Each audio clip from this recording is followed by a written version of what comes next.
આજરોજ મેં અગાઉ જે વિડીયો વાયરલ કરી અને કીધું હતું કે અમે આવતા દિવસોમાં ગોંડલ ખાતે 1 લાખ દલિતોનું સંમેલન કરવા જઈ રહ્યા છીએ.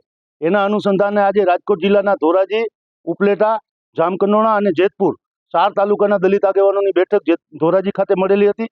એ બેઠક લેવા માટે આવ્યો છું અને અમે જે રણનીતિ નક્કી કરી છે એ મુજબ આવતા મહિને અમે ગોંડલ ખાતે 1 લાખ દલિતોનું સંમેલન કરવા જઈ રહ્યા છીએ.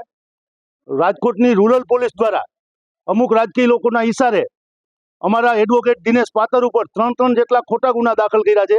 ખોટા નિવેદનો લઈને એમાં નામ ખોલાવી અને દિનેશને આરોપી બનાવીને 3 ગુનામાં અટક કરી.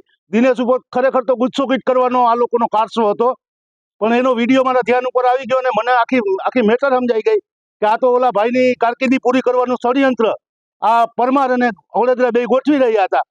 એટલે હવે આ પરમાર ને ઓળેદરા અમે ગુનો દાખલ કરવાની માંગણી સાથે અને પરમાર અને ઓળેદરાને બેયને દેશના કાયદાનું ભાન કરાવવા માટે અમે આ સંમેલન કરવા જઈ રહ્યા છીએ. અને આવતા ગુરુવારે અમે રેન્જ આઈજી સાહેબ અને એસપી સાહેબ બેયને આવેદન આપવાના છીએ અને અમે અમારા સંમેલનની તારીખ જાહેર કરવાના છીએ. હું હજી એક વખત ગુજરાત સરકારને, ગુજરાત પોલીસને વિનંતી કરું છું કે આ 2 પીઆઈઓ સામે એફઆઈઆર કરી અને દિનેશના જે 3 ખોટી એફઆઈઆરમાં નામ એણે નિવેદનો મારફતે ખોલાવેલા છે એ ડિસ્ચાર્જ કરે, અન્યથા પરિણામ ભોગવવા માટે તૈયાર રહી. રેલી અને સંમેલન કરવાની ગોંડલમાં વાત કરી છે.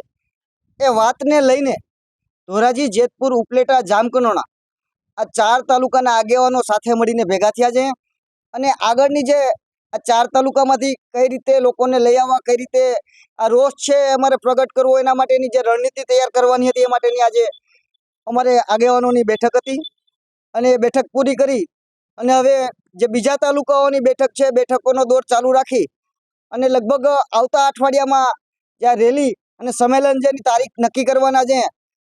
જો આ પહેલા આ તંત્ર જે પીઆઈ પરમાર અને ઓળેદરા એની ઉપર જે અત્યાચાર કરનાર આ બેનને પીઆઈ ઉપર જો ગુનો દાખલ કરી અને એની ઉપર કાયદાકીય કાર્યવાહી કરે અને અમારા સમાજને ન્યાય અપાવે તો કદાચ આ કાર્યક્રમ મુલતવી રહે.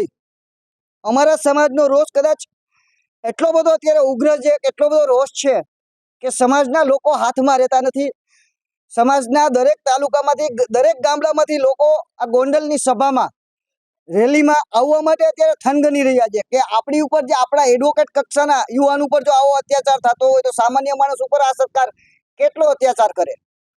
તો આ માટે આ સરકાર જો આ દલિતોનો રોષ અને આ જે રેલી અને આંદોલન મોકૂફ રાખવા માંગતી હોય તો આ ઉપર યોગ્ય પગલાં લઈ અને યોગ્ય કાર્યવાહી કરે એવી અમારી માંગણી.